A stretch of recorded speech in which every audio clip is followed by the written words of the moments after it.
Olá, turminha do oitavo ano, tudo bem? Vamos então falar um pouquinho sobre este módulo, né, que traz o tema Lavem as mãos e a ciência, né? Nós vamos entender por que que o ato de lavar a mão está relacionado então com o conhecimento da ciência, tá bom? Nós vamos dividir este módulo, né, em duas partes, tá? Inicialmente nós iniciamos aqui, ó, olha só, inicialmente nós iniciamos, né? Brincadeiras à parte, ó. Nós começamos o nosso módulo aqui, ó, mostrando esta imagem. Essa imagem é aqui, ó. Proteja-se do novo coronavírus. Lave as mãos.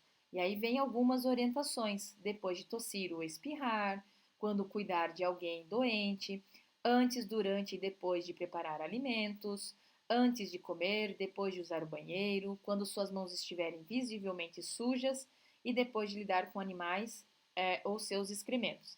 Então, essa imagem inicial nos faz refletir, né, que lavar as mãos era uma das principais recomendações feitas antes mesmo da chegada do Covid-19, né, aqui no Brasil ou no mundo, tá? E certamente não era algo novo para todos nós. Por quê? Porque lavar as mãos antes de comer, depois de ir ao banheiro, sempre foram orientações, né, que a gente recebe dos nossos pais para manter uma certa higienização, tá? E aí nós vamos discutir isso que voltou à tona, né, este hábito, essa importância por causa aí desta pandemia que a gente acabou de passar aí recentemente, né, no ano de 2019, tá? Então, vamos lá. E aí a gente parte do primeiro tópico de vocês, que diz o seguinte: senso comum versus conhecimento científico. Então, tudo começa lá no tempo da Grécia Antiga, com Hipócrates, né, que foi um dos precursores da medicina, e ele vai escrever um texto que tem o seu título Ares, Água e Lugares. E aí, de acordo com ele, né? Então, ele diz o seguinte, que quem vai, isso ele já falava lá naquela época antiga, que quem estuda medicina deve investigar os seguintes aspectos.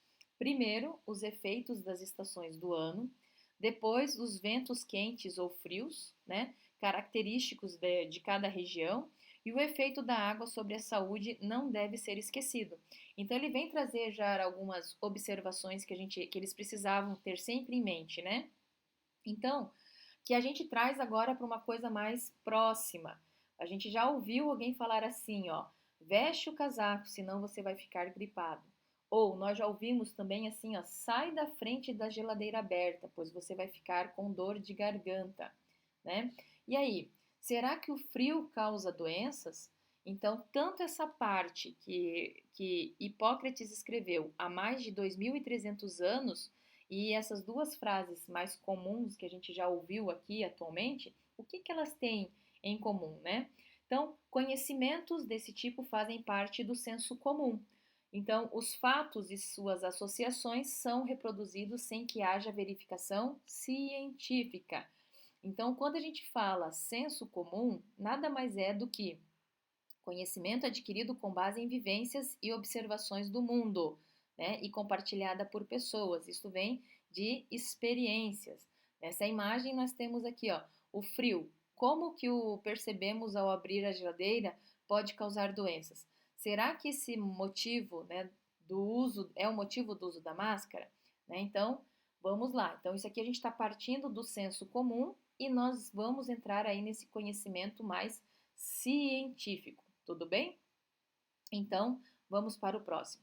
E aí nós fizemos a leitura desse texto, senso comum e a ciência, né? Apesar de não se fundamentar no conhecimento científico, o senso comum contribuiu para que a ciência produza avanços.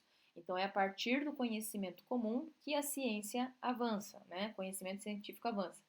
É possível pensar em várias situações cotidianas que resultam em pesquisas dos hábitos pela comunidade científica. Nós temos dois casos, o caso da cafeína e o caso do curário.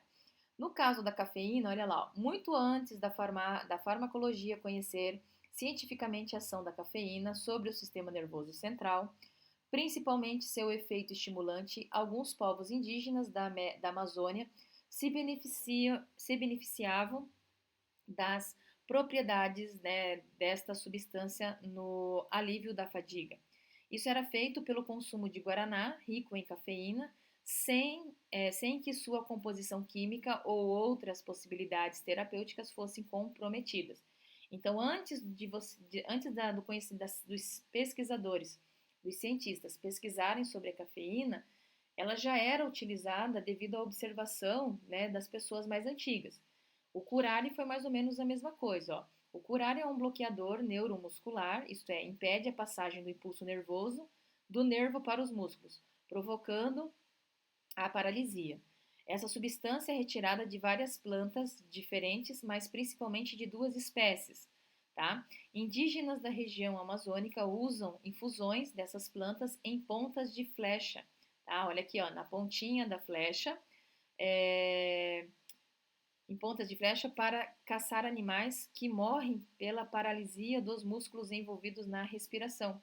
O estudo desse poderoso veneno resultou na formulação de anestésicos e relaxantes musculares.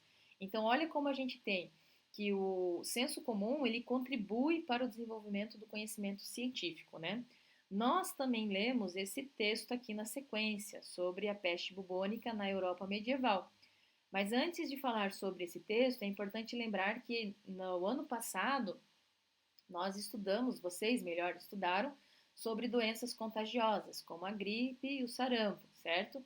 E essas doenças são adquiridas, tá, por agentes causadores, como vírus, bactérias e assim por diante. Mas a gripe e o sarampo é por vírus, né?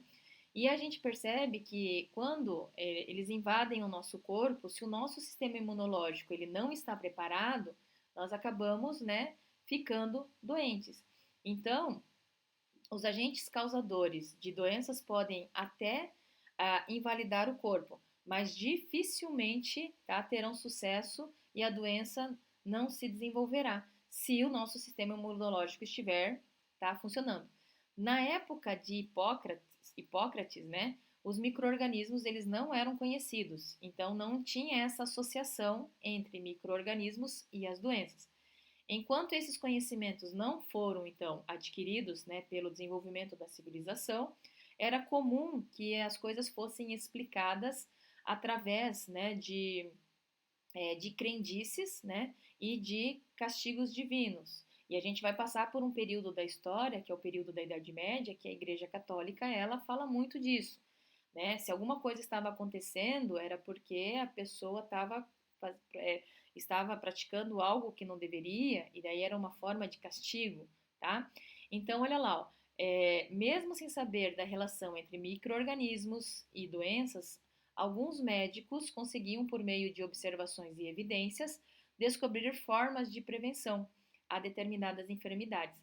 Então, por isso que é importante que as pessoas que são pesquisadoras, cientistas, elas sejam pessoas bem observadoras, né? Tentar identificar nos mínimos detalhes o que pode influenciar, né, numa junção de fatores, tá bom? E aí nós temos aqui o caso, né, da peste bubônica na Europa medieval. A imagem ao lado retrata a vestimenta usada pelos médicos na Idade Média, que cuidavam de pacientes contaminados pela peste bubônica, ou também conhecida como peste negra, tá? Que era uma doença que hoje sabemos ser provocada pela bactéria Yersinia pestis, e a máscara era recheada com ervas aromáticas, pois pensava-se que a doença poderia ser contraída por mau cheiro, tá? Por meio do mau cheiro exalado dos doentes. A crença de que doenças podiam ser transmitidas pelos cheiros, tá? Era comum naquela época, né? E, por exemplo, a malária, que é causada por um protozoário, hoje a gente sabe que é um protozoário, recebeu esse nome porque na Itália pensava-se que a transmissão ocorria por meio das emanações do pântano, né? Daí o termo mau ar ou malária, tá? Que vem do italiano. E aqui, ó, a máscara, olha o detalhe, né? Os médicos utilizavam com produtos aromáticos aqui dentro para minimizar aquele cheiro ruim né, das pessoas morrendo ou já alguns corpos entrando em decomposição e assim por diante, tá?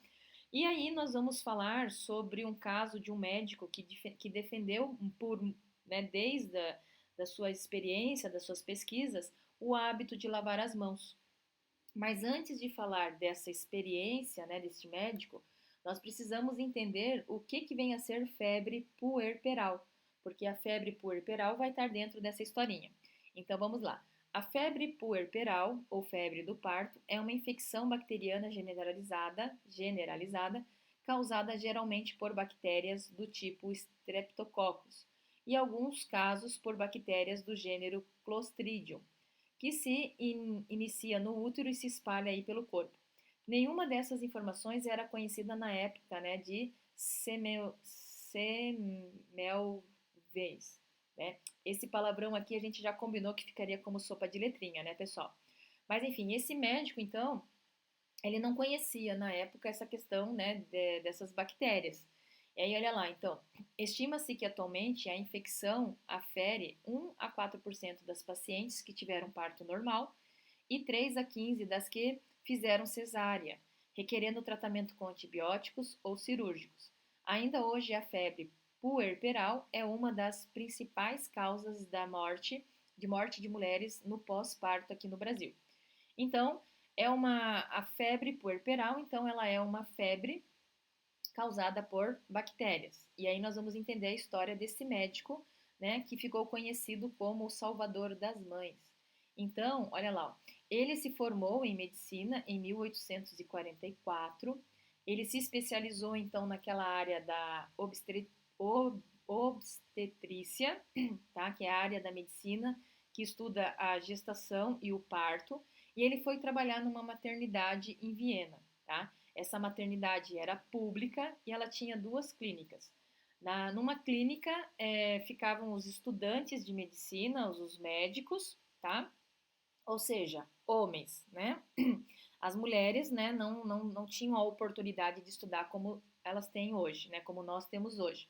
Então, numa clínica ficavam os homens, né, os médicos, e na outra clínica ficavam as parteiras, que eram aquelas mulheres que conheciam, né, de algumas técnicas para ajudar o parto.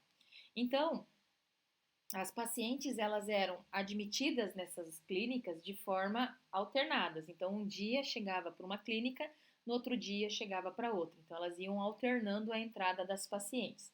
E ele observou que na maternidade muitas mulheres morriam por causa de uma febre, né, que é essa febre puerperal. E aí que é uma infecção que pode ocorrer logo após o parto. Só que a quantidade de pacientes mortas, né, que acabavam morrendo, que vinham a falecer, era muito grande e impressionava muito esse médico. E aí ele começou a fazer algumas observações e ele escreveu a respeito de algumas coisas. Então ele, nas suas escrituras, ele observava o quarto onde as mulheres ficavam, à disposição da cama, se ficava próximo de janela, próximo de porta, se pegava a corrente do ar, se não pegava, se pegava a luz do sol e assim por diante. Ele foi fazendo algumas observações com relação a isso, certo? E aí, no decorrer, né, ele foi percebendo isso tudo são questões de senso comum. Só que ele vai melhorar esse senso comum e vai trazer para uma linha mais científica, para uma linha mais acadêmica, quando ele questionou suas observações e passou a buscar algumas regularidades, tá, desses fatos que estavam acontecendo. Foi então que ele iniciou então uma contagem do número, né, de partos e de mortes entre essas duas clínicas. E aí gerou essa tabela, tá? Essa tabela aqui com a primeira clínica, quantidade de mortos, né? Então a clínica onde tinham mais homens trabalhando, e a segunda clínica onde tinham as parteiras com uma quantidade menor de mortes, né? Então foi isso que ele começou a tabular essas informações. A análise dos dados possibilitou então verificar que na clínica 1 sempre apresentava uma mortalidade maior do que na clínica 2, né? A média do número de mortes, tá? Às vezes poderia chegar até 3 vezes, né? Então, com isso, ele concluiu que a solução dos problemas estavam em entender esses diferentes procedimentos entre as duas clínicas, tá? Uma por médicos, né, estudados, e outras por mulheres. Esses acontecimentos gerou uma suspeita, tá? Os sintomas da causa, então, da morte eram idênticas aos da febre puerperal, e aí o que fez ele supor foi algumas coisas que foram juntando, né? Ele foi juntando um quebra-cabeça. Nessa mesma época em que ele estava analisando essa situação, ele teve um colega, né, que veio a falecer após entrar em contato, né, após fazer uma análise de um cadáver. Ele se feriu com o bisturi.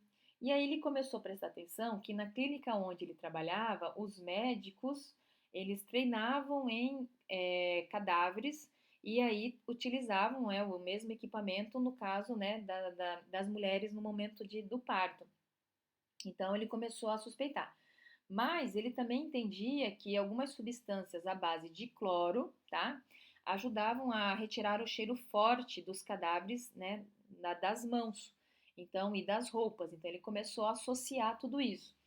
E aí ele vai fazer com que, né, ele vai estipular a higienização, né, das mãos e de alguns instrumentos com essa substância com cloro.